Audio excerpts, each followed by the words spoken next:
Pasamos a otro tema porque este lunes se reveló una nueva encuesta o Pulso Ciudadano correspondiente a la primera quincena de agosto, donde Daniel Jadwe se acercó aún más a Joaquín Lavín en el sondeo presidencial. Vamos a conversar sobre esta nueva encuesta con Ramón Cavieres, director ejecutivo de Activa Research, quiero decir. Ramón, ¿cómo estás? Buenos días. Hola, buenos días, gracias por el contacto. Gracias a ti porque hay varios temas que analizar. ¿Te parece que comencemos justamente como lo anunciábamos con los presidenciables 2021, donde efectivamente se está acercando Daniel Jadwe a Joaquín Lavín? Sí, claro. La tendencia en todo caso no ha cambiado en relación a los últimos meses que hemos estado monitoreando las preferencias electorales. Está muy sólido al día de hoy Joaquín Lavín. Sin embargo, tal como plantea, se viene acercando Daniel Jadwe. Sin embargo, es importante destacar que estamos en una etapa aún lejana a la presidencial. No obstante, dado el contexto del país, dado el escenario político que se está viviendo, es muy probable que se esté adelantando también la carrera presidencial. Y en ese escenario, gran parte de la población aún no tiene definido un candidato, eso es importante destacarlo, pero entre quienes tienen las preferencias, claramente Joaquín Lavín y Jadwe son las preferencias hoy día que tienen mayor notoriedad en la población. Ramón, ¿a qué se podría atribuir el leve descenso que tuvo Joaquín Lavín? Bueno, fue fuertemente criticado cuando ingresó a una residencia sanitaria, pero en general, no sé si la encuesta revela más detalles de a qué se debe esta baja porcentual.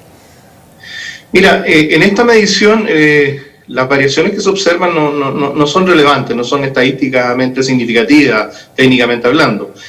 No obstante, en meses anteriores sí tuvo algunos puntos de descenso que eran relevantes y claro, se pueden atribuir a la exposición, a la notoriedad que tuvo ciertos hechos que tuvo Joaquín Lavín, como el caso Apumanque, como el caso de la residencia sanitaria, que de alguna manera generaron impacto en la población y quizás menores preferencias en algunos segmentos de la población también.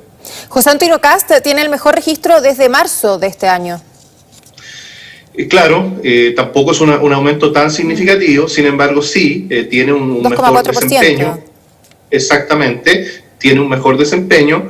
Me imagino que está atribuido también por una definición más clara respecto a su aparición en medios masivos, sobre todo ha estado con gran notoriedad en estas últimas semanas y eso obviamente influye. No hay que olvidar que fue un candidato presidencial en las elecciones pasadas y eso generó un stock de preferencia que está latente y las posiciones obviamente que son más de extremas, en el caso de José Antonio Kast, claramente todavía tiene un segmento poblacional que lo sigue. Sí, bueno, y como en otras encuestas vuelve a aparecer Leonardo Farcas, ¿no? Y también Franco Parisi, que tampoco ha tenido una relevancia mediática, pero ahí están, obviamente muy bajito, pero aparecen. Te quería preguntar, Ramón, por la percepción del gabinete, tomando en cuenta que ha habido ajustes, ¿cierto?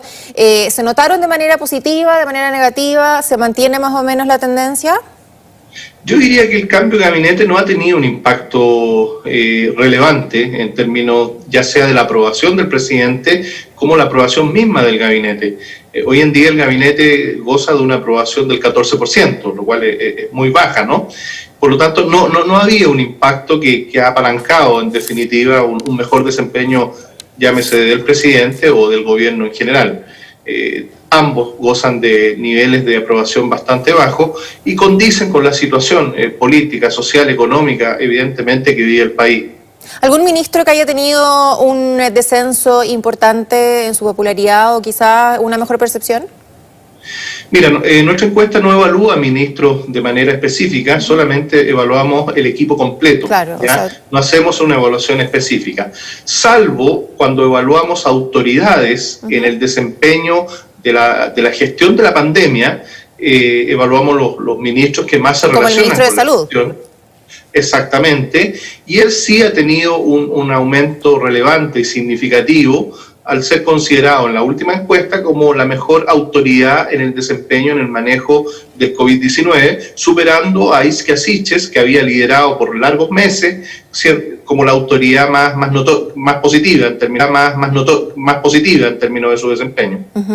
Estamos atravesando por momentos muy difíciles, ¿cierto?, en términos económicos. ¿Cuál es la percepción que tiene la población respecto a este tema, respecto a la economía del país y también a la economía personal, porque son ítems diferentes? Mira, la percepción de la ciudadanía es mala, por supuesto. 56% considera que el país está en una situación muy mala económicamente, 48% considera que su situación económica personal es mala. Sin embargo, es importante destacar que estos indicadores han mejorado algo, han mejorado levemente con relación a meses anteriores, particularmente con lo que fue mayo y junio. Ahora, esto es atribuible de alguna manera al impacto que ha tenido las distintas acciones que han pasado en el país. Llámese el retiro del 10% de la AFP, llámese los bonos del gobierno, los préstamos solidarios. De alguna manera que los indicadores de la pandemia han mejorado bastante, generan un clima de mirar el país con algo más positivo en términos a su desempeño global. Y eso se nota en el estudio que estamos evaluando. Ramón, aprovechando que tú lo mencionabas, ¿pudieron determinar cifras respecto a la aceptación de la solicitud del bono clase media? Mira, el bono clase media lo ha solicitado no más allá del 30% de la población. No obstante, un porcentaje bastante menor ha sido aceptado, ya sea que ha sido rechazado o ha sido aceptado no en su monto completo, digamos, dado las condicionantes. Si tú haces la comparación entre lo que ha sido el retiro del 10% FP versus el tema del bono o el préstamo solidario, son radicales las diferencias, evidentemente, digamos. Está mucho más condicionado el tema del bono y el tema del préstamo solidario por parte de las personas. Claro. Respecto al uso del 10% del retiro de fondos de las AFP, ¿para dónde se inclina la cosa? ¿En qué lo van a gastar los chilenos? Porque me imagino que la mayoría obviamente tiene deudas pendientes, más allá de que, claro, hay gente que va a aprovechar de comprarse un auto, hacerse un tratamiento dental, en fin. Mira, en promedio la gente gasta o tiene la intención de gastar este dinero en dos grandes temas, digamos, en definitiva. Lo que tiene que ver con alimentación, lo que tiene que ver con pago de cuentas básicas, con créditos atrasados, con temas de colegios, universidades. Sin embargo, también hay un porcentaje estadísticamente no menor, más de un 5%, que lo va a gastar en artículos para el hogar, llámese artículos electrónicos, televisores, artefactos. Cuando uno habla un 4% sobre el universo que ha retirado este 10% de la AFP, un 4% es bastante gente, digamos, y de alguna manera eso coincide con lo que se ve en definitiva en las calles o en algunos sectores de comercio respecto a un mayor volumen de consumo de este tipo de productos. ¿Qué pasa respecto a la evaluación de las AFP? Porque, claro, lo hemos leído en otras encuestas donde hay una mejor aceptación de estos modelos justamente porque se permitió el retiro del 10% de los fondos de pensiones. Sin embargo, por otro lado, hay críticas a ciertas AFP que no respondieron bien, ya sea porque sus plataformas no eran las adecuadas, como todas las críticas que hubo, por ejemplo, en torno a la AFP modelo. ¿Qué es lo que detecta la encuesta respecto a la percepción de las aseguradoras? Mira, en general la gente está conforme con todo lo que ha sido el desempeño. Es una cosa concreta, en definitiva las solicitudes se cursaron, imaginemos la cantidad de millones de personas que hicieron esto, la gente ha recibido también el dinero y esto es concreto. Por lo tanto, hay una evaluación positiva respecto al desempeño de la AFP y el cumplimiento de este tema. Ahora, la evaluación de la AFP como tal, como sistema de pensiones, siempre ha sido muy mal evaluado, ¿ya? Sin embargo, en la última medición, en la que estamos presentando ahora, esta evaluación, aunque sea negativa, ha disminuido. De alguna manera ha ido mejorando, llámese así, la percepción de la gente respecto a la AFP.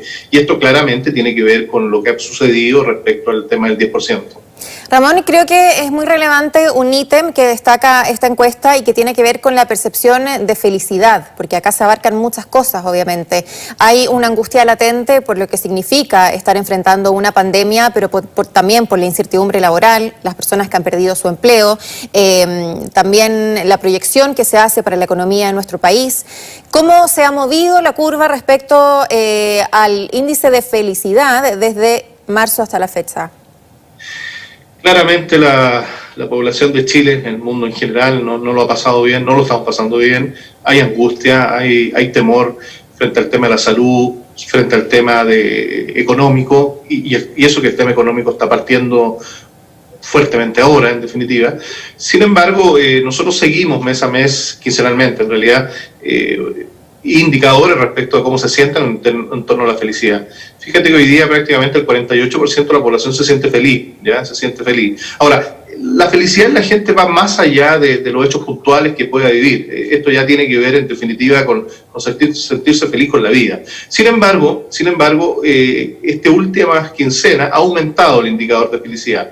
Nosotros lo atribuimos en definitiva, a todo lo que ha sucedido, lo que te comentaba anteriormente, con el tema de la AFP, con el tema de los bonos, con el tema de que ha bajado un poquito la pandemia en términos de indicadores globales. Bueno, también está el tema que estamos enfrentando ya pronto, el tema de la primavera, que también incide en las percepciones de la gente y las percepciones globales. Sí. Por lo tanto, sí, hoy día la gente se siente un poquito más aliviado. Sí, hay un tema estacional, como tú lo decías, la llegada pronta, ¿no?, de la primavera, que también influye. ¿Qué opina la gente respecto a la reapertura? Debe haber posiciones encontradas porque hay mucha gente que lo necesita, ¿cierto?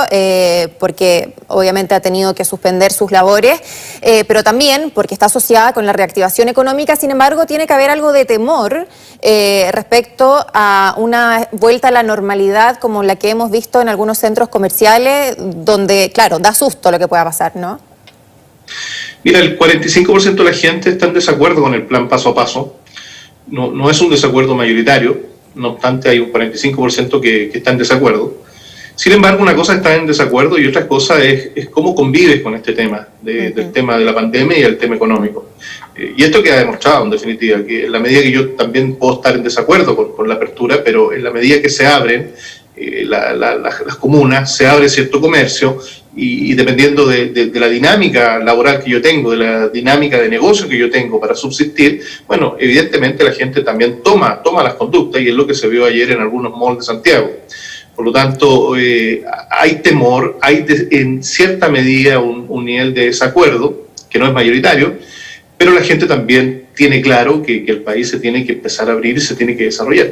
Sí, bueno, también hay una relación acá entre inmigración y desempleo, varios otros temas que en algún momento, cuando tengamos más tiempo, vamos a seguir analizando. Muchas gracias, Ramón. Muchas gracias.